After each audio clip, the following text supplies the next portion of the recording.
Welcome back to another ResearchHub community call, where today the first topic is going to be about the community calendar. I think Tyler's got some more information on. So let me see if I can share screen here. I'm just going to show some of the proposed calendars. We're going to be moving to a little bit of a different schedule with the community calls, trying to do them a little less frequently since the attendance isn't always the highest at these. So this is just a very rough outline, but what it's showing is that on April 3rd, we'll have like our last weekly community call. And then moving forward after that, we'll have one community call roughly every month, and it'll be on the first week of each month. And then what we'll try and do in the meantime, and this is still tentative, is that we'll do bi-weekly research presentations. And this will just look like a member of the community like myself or anybody else who's interested can give a presentation either about their research or whether they want to do like a journal club style presentation, just an alternate way of like kind of engaging the audience. And then potentially we may move to doing our editor meetings still once every month on the third week of the month, or also potentially looking at doing that quarterly. It's still kind of up in the air.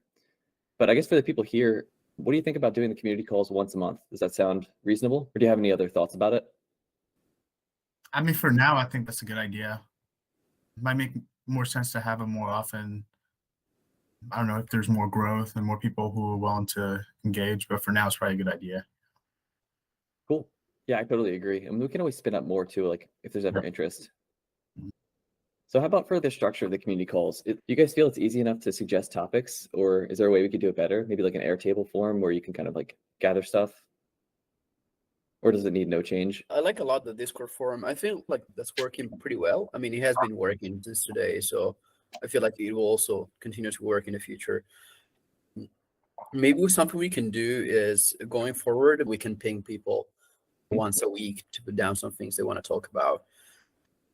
I totally agree. As for the structure, I feel like once a month is enough. It will also be more condensed. We'll have more stuff to talk about, more time to actually evaluate. Like, let's say that we want to try something out. We have at least a month to try it out, get some results, get some feedback, and present the feedback at the following community call. So I feel like it makes sense to have it once a month. And then, as Edwin was saying, we can just like have another one in case people would want to discuss some topics mid-month. Awesome. Yeah, I totally agree. There's probably some cool way we could do that in Discord too, where we can like let people kind of vote on having like an intermediate community call. Like if there's a lot of interest around something, maybe I'll look for a feature like that. Probably something in there. Any other thoughts? Yeah, I love the research presentations. Cool. Yeah, I'm excited for them too. Yeah. Yeah, I guess we should start taking applications for who wants to do which ones. Maybe I'll make a forum and try and post that in here. We can kind of just like grab whatever one seems like a good time for you. Do you think it's compelling for people that like even want to like, I think it's cool because it gives you like a little audience, like 5-6 people. Let's say you want to practice. You're going to go to a conference in like, 2 weeks, and maybe you want to practice your talk. We as ResearchHub, we're offering you the possibility to come up and just do a little presentation and get some feedback. I like it. I would do it. It's always a matter of having people being aware of this, but I feel like no pressure. But if anyone is interested, could definitely be useful. I mean, I see it as being useful. I agree. I was wondering too, like, do you think we should incentivize it or should we gauge interest first?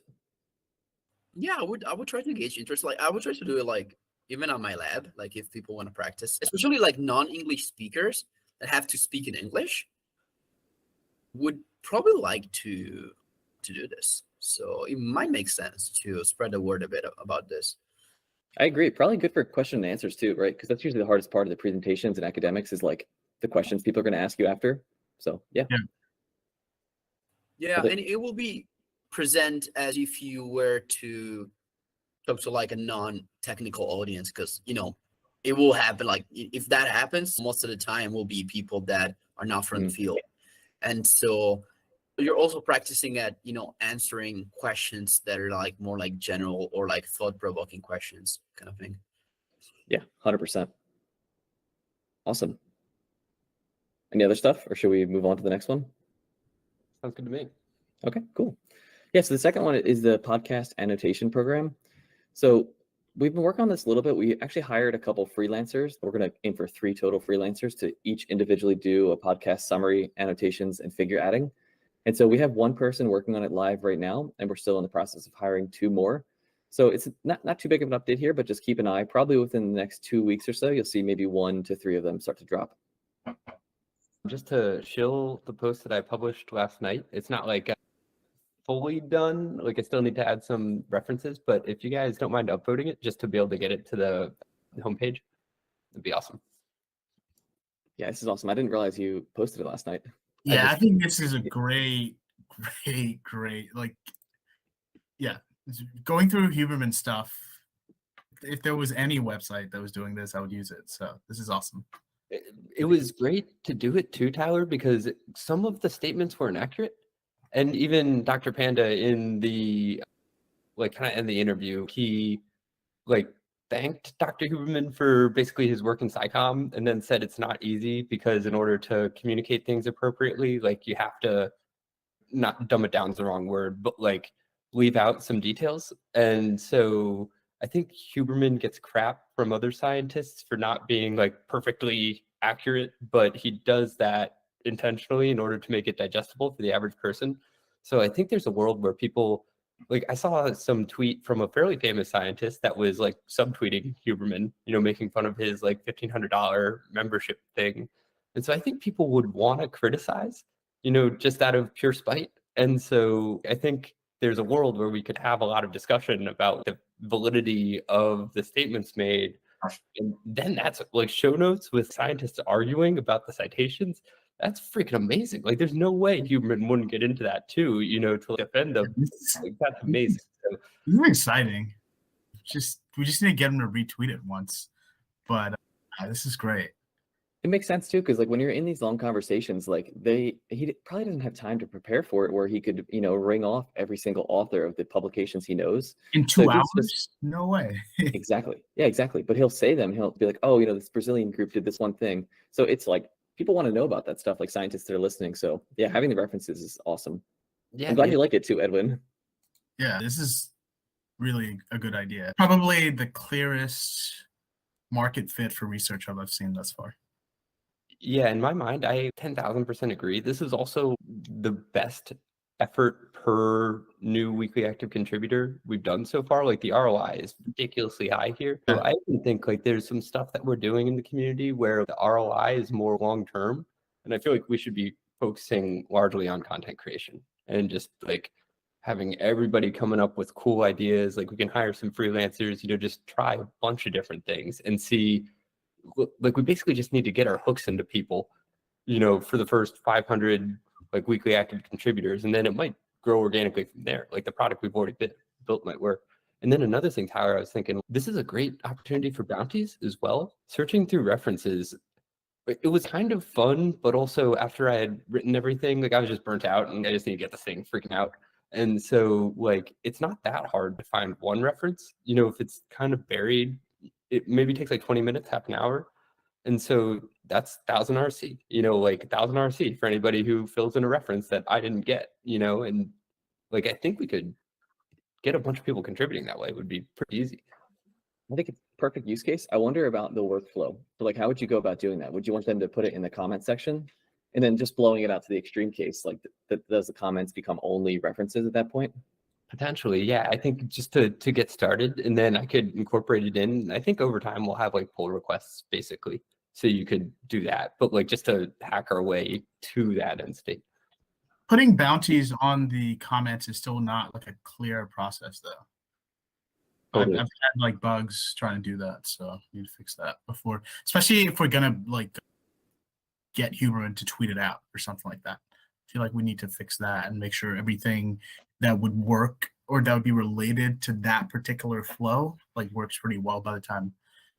Because yeah, I think it's a great idea. So yeah, totally. I think we should iterate for like 2 months and just kind of assume we're figuring out the process, and maybe we get some clicks in the meantime. But yeah, I think just doing it will, we'll learn a lot. Because even if we hire freelancers to do it, it's probably like between $100 to $200 a pop. And then if people are interested in like ResearchCoin too, we can bring them in, compensate, partially with ResearchCoin. So the ROI again is like, it's like a decent amount of effort, but like Tyler, the post that you and Jeff did, it increased our weekly active contributors from like 70 to like 120. So it's like a Wow. massive bump. Wow. Seems worth like experimenting here. Yeah, this Yeah. seems like orders of magnitude, though. Also, it's like network effect too, right? Because Yeah. I think the tweet I put out maybe got like 30 likes, like nothing crazy, you know? So if it was to get like 500, that's like maybe 10x more people on the site. Totally. And even like the marketing, like I just did the same process that I've done for journal clubs, but I'm sure there's like specific types of ways to share this that's more effective. So yeah, I think there's lots of optimization we can do around it in order to like really get firing here. Actually, on that note too, Pat, are you going to send this one to that Facebook group that you found a while back? Yeah, my plan was to add a little bit more details to it and have some bounties, like once we ship that fix for the feature, and then I'll start sharing it around the internet. Okay, cool. I'll try and add some comment bounties too in the meantime. Nice. Yeah, thank you. For sure. Pat, did you notice anything that needs to be changed about the program when you were going through the podcast? Like I wish we could just GPT from the transcript. I tried to do that. Close. But yeah, maybe, there's maybe a way to do that, but I couldn't figure it out. Just messing around like in a very surface level way. How are you trying, just out of curiosity? Because I also gave it a go, and I think it would be doable, but it would probably take almost an hour, half an hour to do. So I copied and pasted the transcript from YouTube and then put it into a note app and then copy and paste into ChatGPT, but it was too long. So I quit after that. And then I think I could do it in sections, maybe. So there's definitely a way to do it. It's just I'll play around with it, more over the next month and figure it out. There's other podcasts too. Like I added, like in this one, I added a bunch of like supplementary media. So basically, like they bring up some like term that's never been heard. Like humans like, oh, I've never heard of this. So then I added like YouTube video under that was like, here's an overview of what that term means, in case you want to watch it. And so at the very bottom, he's talking about like rapamycin and metformin. And so then I added a link to Peter Attia's podcast talking about those two drugs and comparing them. And that podcast is only like 30 minutes long. So that's like, seems very easy to bang out in like an evening, and have like a pretty robust, show notes to go along with it. And I even think there's like, it feels like SciComm is becoming more important to people. So like providing these sort of like additional show note type, content for anyone who's trying to start like a science podcast, I think would be pretty cool because it doesn't even cost us that much and can bring like a lot of people in.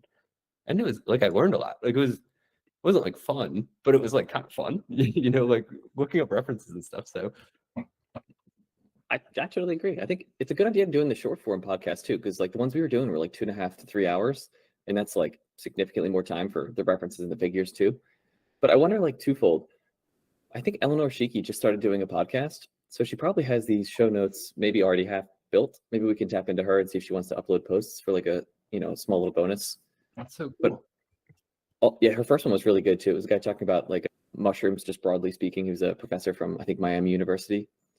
So But cool. something else we could do too is like, if we think about how much time our editors are spending each week, it might make sense to have like a different form of editor that just does this type of content, either like 2 short form podcasts or like 1 long form podcast per week.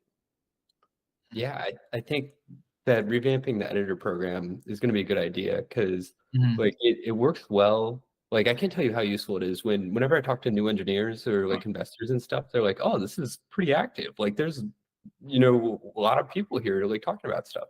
And so I think that's always like a super valuable thing. But I think we're getting to the point where we can mature a little bit and we don't necessarily just need content for content's sake, but like try to zero in on like high quality content, So like I'd say like maybe like 65% of editor posts right now are pretty lightweight, and like when I read them, it's nice to see activity, but it's not like I get a ton of value out of it.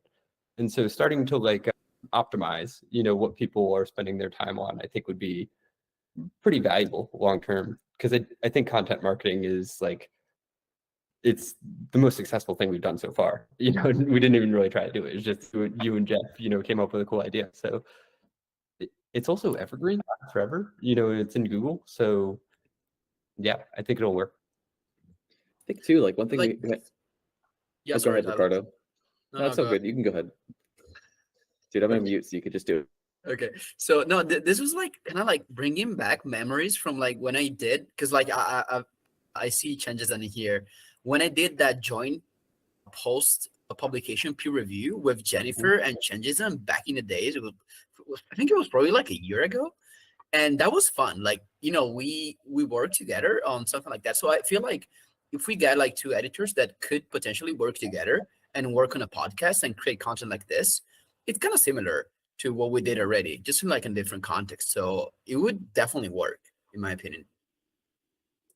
Yeah, totally. I agree. And I think we can think about that more about how to like update the editor program. But yeah, like pushing everybody's energy towards creating like high quality content that'll bring others in, I think is a great move at the moment. Yeah. And it makes Yeah. sense as a next step, right? Like initially we just needed posts on Totally. the site, right? Totally. Yeah. And yeah, that isn't to diminish what's happened so far. It's just like our lawyer the other day told me like, hey, congrats, you're no longer an infant and now you're a toddler. So I think it's kind of like it's like, we're crawling, baby steps, we're getting there.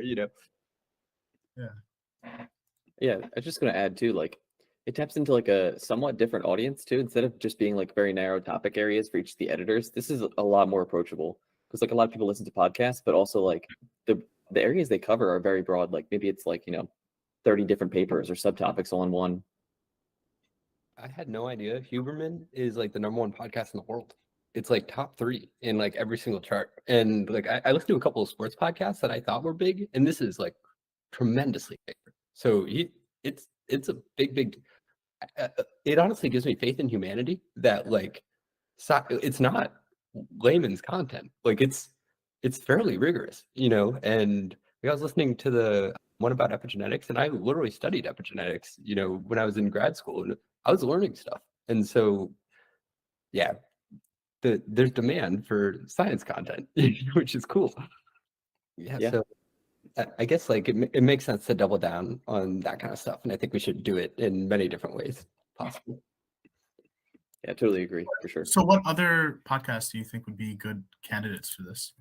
This Week in Science, I think, is a good one. That's basically like it's like a journal club-ish podcast. It's maybe 45 minutes where there's 4 hosts and they each present like one paper super lightly. So I think we could do that. The Adia, or I can get it wrong, Peter Adia has a pretty good one.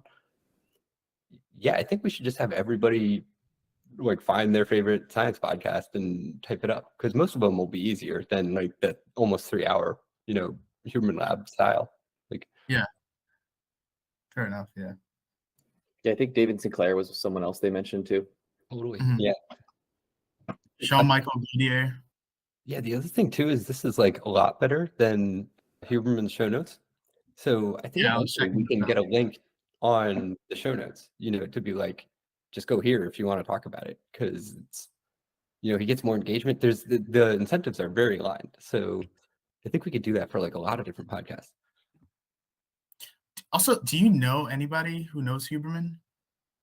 This is the end goal. I think we can try and get him, very aligned, but prefer to do that behind the scenes.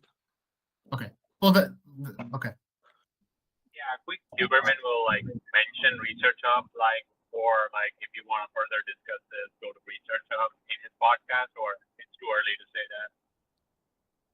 Yeah, I think if we provide enough value where he perceives that he'll get value out of doing that, then yeah, I think so. But I think we should get like 5 or 6 posts first and show that there's engagement on them, basically. Definitely. Thanks. Cool. Yeah, so I didn't have any specific topics for this week, but I guess does anybody else have something else they'd like to chat about? I'm just curious about how like overall development is going. Like features you guys are building out and everything. I don't know. I've been away for a while, so just kind of curious. Yeah, totally. So I can talk about the stuff that's probably going to get shipped like the soonest. So we rewrote our comment module like the way comments were built initially, it was like the oldest part of our code base. It was really hard to work on top of. So we rewrote like everything about comments and are going to try and experiment with a sidebar rather than a comment section down at the bottom. So in theory, when you click into a page, like the first comment is right there, you know, above the fold, you can see the discussion. So that's pretty exciting. Kobe's got some cool designs there. We'll probably like play around with it like tomorrow, like ship it on specific papers. And then the thing that we're like working on the hardest right now is a reference manager. So we're probably like a third of the way done right now. But the idea is, you know, people can save and annotate papers, and then they can choose like to either share those annotations with just themselves, their lab group, or the general public. And if it's the general public, the comment will show up on researchhub.com and people will be able to like engage, you know, with someone's annotations. And so then from there, we can have like highly targeted bounties based on like the papers that people save, maybe like a Substack style, like you can follow my reference manager for a fee. But yeah, like comments, bounties, and a reference manager are kind of like the main focuses at the moment. Awesome. Yeah, totally.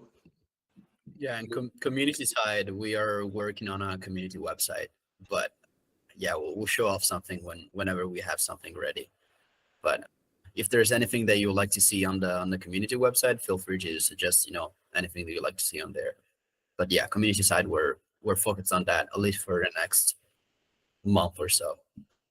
Another thing I was thinking, and like, I don't know exactly how this would work, but I kind of think there's an opportunity. Like, I haven't fully figured out this thought yet, but basically those Huberman podcast posts, they feel very high value. Is there an arbitrage opportunity from USD to RSC for entrepreneurs who want to organize content creators? You know, pay them in USD, and then whoever is organizing it earns RSC. You know what I mean? Like, So essentially, yeah, why are you talking about creating a tool that would enable that? more so like an opportunity for companies to be built on top of ResearchHub. You know, like a consultancy LLC, you know, where maybe people are like trying to convert USD into RSC via content creation. I haven't fully thought about it yet, but it's Definitely a need. I wonder though how similar it would be to Collabtree. Because like it wouldn't necessarily be that they would want their content on ResearchHub. They may, but they also may want to put it on their own website, in which case we're kind of just connecting them with experts, which could still be useful. I think it does exist temporarily, right? the analogy that I'm thinking of, and this isn't like even perfect, but it's like a dev shop, you know, where like a dev shop oftentimes will have like one person, you know, who's sort of like the face, and then they'll outsource a lot of the work, you know, to places where like USD stretches further. And so I'm thinking something like that, where maybe it's like, you know, Edwin's the poster, but Edwin like feels it's worthwhile to pay USD to somebody to create a piece of content where it's then posted under Edwin's name, you know, and Edwin earns all of the RSC from that post. I got you now. 100% agree. Definitely. Yeah, I don't know how to like communicate that it's worth doing that, but well, it's just an I idea. feel like that's a natural conclusion if you have enough, if the network gets strong enough, though, right? Totally. 100%. It's almost like someone does it anecdotally, puts it on Twitter, and people are like, "What?" And, you know, and then they give it a shot, and it works or it doesn't work. Totally. Cool. Yeah, I guess any other thoughts, questions, ideas? I'm just happy to see you guys. It's been a while. Yeah, totally, man. How's life? How's the new job? It's good. I'm finally feel like I'm getting really good at it, so that feels good. Yeah, but it's good. Nice. Yeah. A lot of GPT, like stunning amount, really. But yeah, To help you guys with opinions and stuff, or no, just so like what I'm doing is like So you know how like when you have contracts, you have like different sections, contract, right? I'm doing like extensive research on each one in different jurisdictions, just finding out how we should shape them based on like the specifics of our client. So I'm doing like basically a lot of back end research so that we can train our new attorneys fast when they come into the firm. So it entails a lot of summaries and a lot of just like taking data from a lot of the text and making it succinct. So Yeah, totally. I mean, I think it's pretty clear GPT is going to be a huge deal. Even in ResearchHub, like auto-generated content is pretty amazing. yeah. So, Edwin, did you see they came out with Office as their own version of GPT, where it'll be embedded into like Excel, PowerPoint, and Microsoft Word?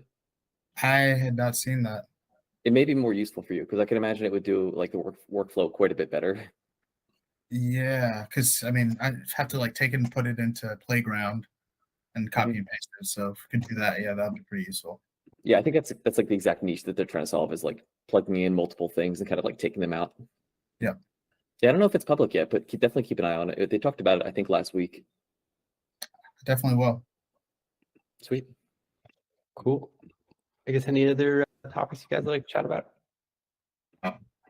Great. We can call it here then. Sounds good to me. It's good to see everybody. All right. See you guys. Yeah, See y'all. likewise. See you guys. See you guys. See you.